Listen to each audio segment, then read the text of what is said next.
Hello everybody, it's me, Alex, and for once I am not recording this video on my phone, which is why you're not getting the beautiful view up my nose, because honestly I'm just too tired to hold the phone up, and you don't need to see the inside of my nose right now anyway.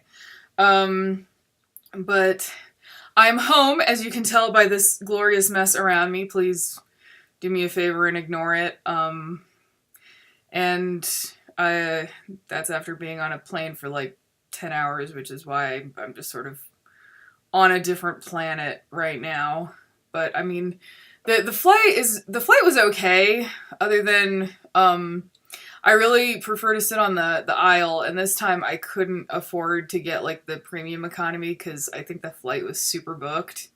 So I ended up to get an aisle seat. I was like at one of the bulkheads where they have the little foldy things to put babies in, which meant I was literally in a row of babies.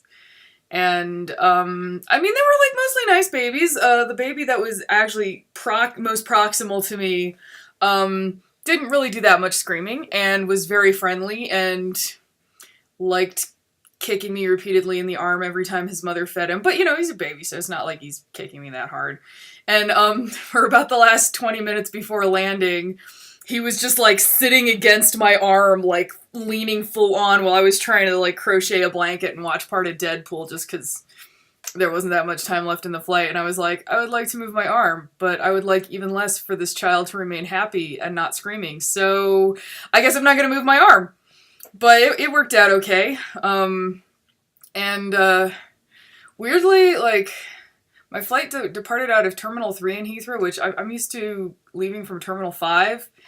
And I had forgotten what a fucking pit Terminal 3 is. Like, Terminal 5 is like a normal terminal where you go to the gate and there's like chairs there and you sit and that's the thing. Like, you know, and they tell you enough in advance for you to get to your gate normally, unless you're in one of those weird things where they're like, get to your gate right now so we can stick you on a bus and drive you to your plane, which is a thing that happens at Heathrow, which is kind of weird when, you know, like I'm used to that being the sort of bus terminal commuter flight thing, not when you're getting on like a 777. But anyway, I know that they're like, they don't have a lot of space at Heathrow, but like Terminal 3 is this, I compared it to the eighth circle of hell when I was sitting in it and whining about everything because I was tired and didn't want to be there.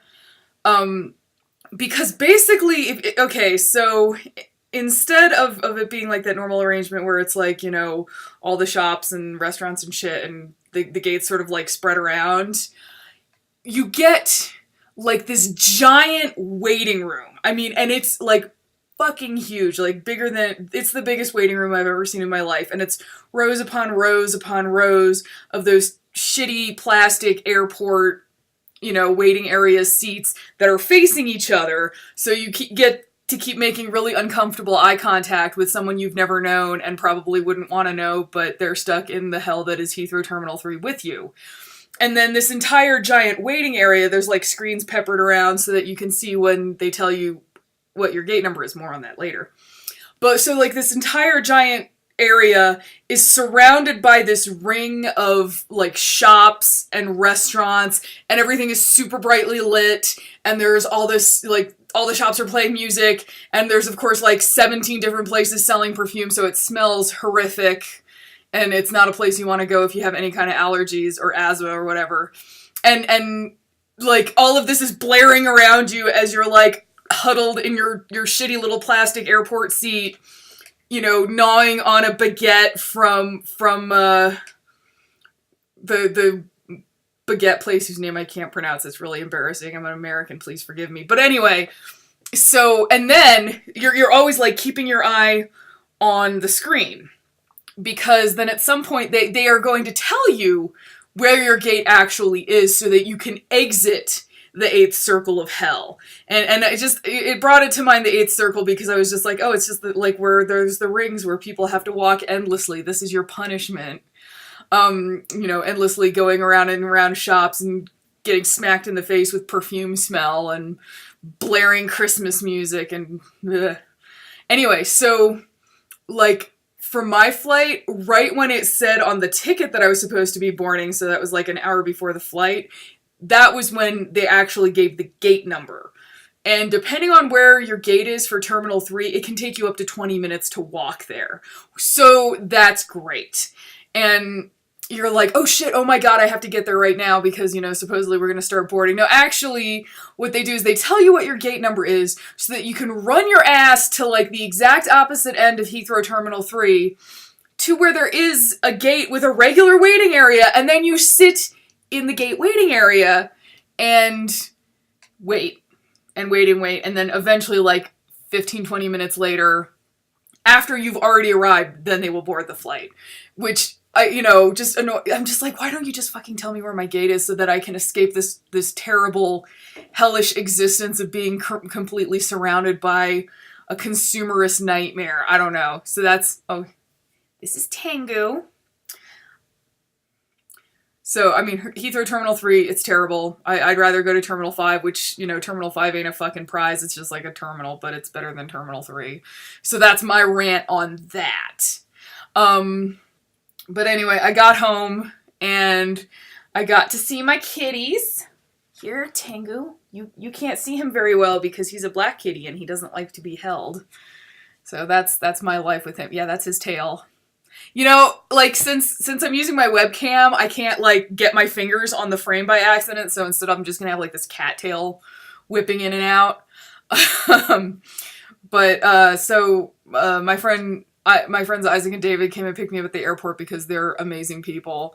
And for once, like, I don't know, customs and immigration wasn't that hellish other than American immigration. There's always, like, a bunch of people standing there yelling at you if you have your cell phone out, and I'm just like, I'm reading a fucking book. What do you want from me? And they're like, well, they're gonna take your cell phone away from you. And I'm just like, you know, I know that as experiences go, that frustration of constantly having random people breathing down your neck because they don't like what you're doing with your hands while you're waiting endlessly in line is a very small worry, but it's just, I mean, I would just say that even as a white American customs and immigration is the least welcoming customs and immigration experience I ever have every time I go through. And that's when I'm supposed to be, like, coming in and they're like, oh, welcome home.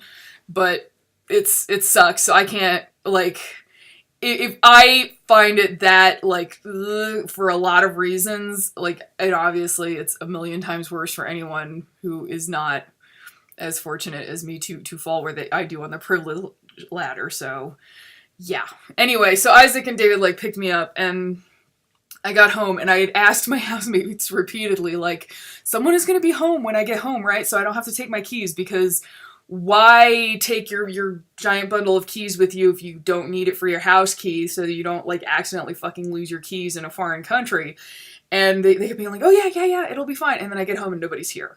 So I'm just, like, pounding on my own door, going, just somebody please let me in. Because I'm tired and I smell like an airplane and I feel weirdly sticky like you do after you've gotten off an airplane, and it's awful. And I tried calling them both and nobody answered me, and I was just like, did I do something? Like, did I say something on Twitter that was fucked up enough that my housemates aren't talking to me anymore? But it's not like I think they're just, you know, they were off having lives. How dare. And thankfully, my friends have a copy of my key so they can do shit like occasionally come over and feed the cats. So we just had to, like, detour to their house and then come back to mine so they could let me into my own house. And that was great. But then I took a shower and I didn't smell bad anymore. And I ate a meal and unpacked my bag. And I wanted to share, like, a couple of my favorite things that I got for Christmas this year. Like, I wanted to say, like, everything that everyone gave me is super awesome and I love it, but these are just, like, the ones that made me be like, oh, these are amazing. Okay, so these, you can see how they're sticky notes that are cut on a contour line.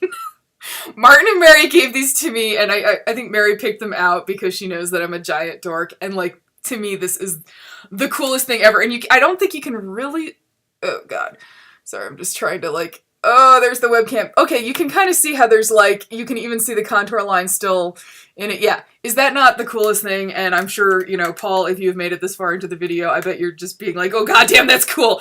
I will see, I will ask Mary where she found these, because maybe I can find some for you, because I am in love with these little sticky notes.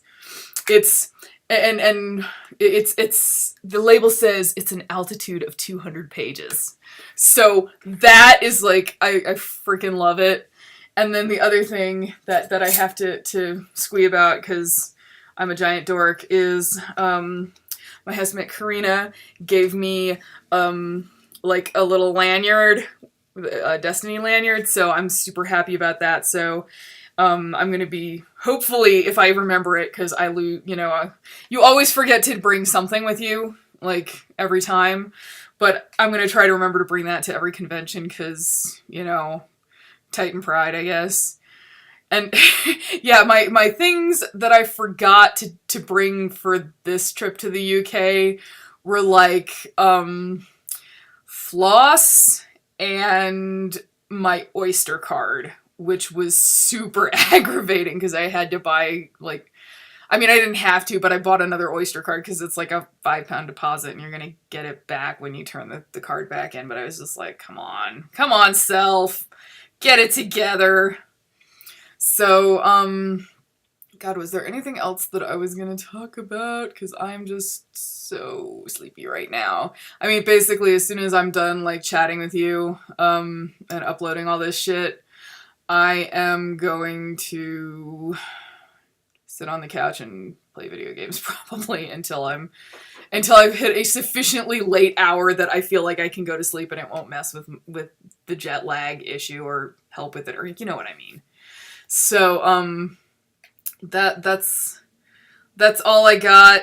It's good to be home. I already missed the UK, and I gotta say, even just on the flight over, I could already feel all the good work that the UK did on my skin just being sucked out of me, and my skin has already started to be all desiccated and peel off of me again because my hands are just terrible. But that's how life works. I love being in Colorado, but it is not good for my skin. But I'm looking forward to sleeping in my own bed, and the cats have already just made a giant fuss all over me. Though thankfully this time Loki was not excited enough to bite me on the chin, which he did once, and it was just he needed to calm down. So, I think maybe it's they're not quite as freaking out because my housemates were home for this whole time, so they weren't deprived of all human contact except for when someone was throwing food in their dish. So anyway, I will talk to you later, and I hope everyone had a good Friday, because it is Friday. It's still Friday. It has been Friday for a really long time for me. And I will talk to you on Tuesday probably. So have a good weekend and be responsible and designated drivers, all that. And hopefully 2018 is going to be less of a massive craptastic garbage fire than 2017. I feel like I should have some kind of year in review thing, and I'll write something on my blog because I do a yearly writer year in review thing anyway. But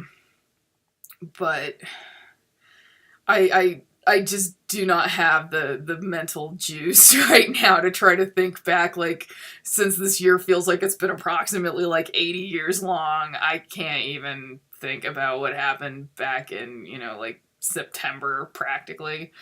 So, anyway, for reals now, this time I'm going to say goodbye. Bye!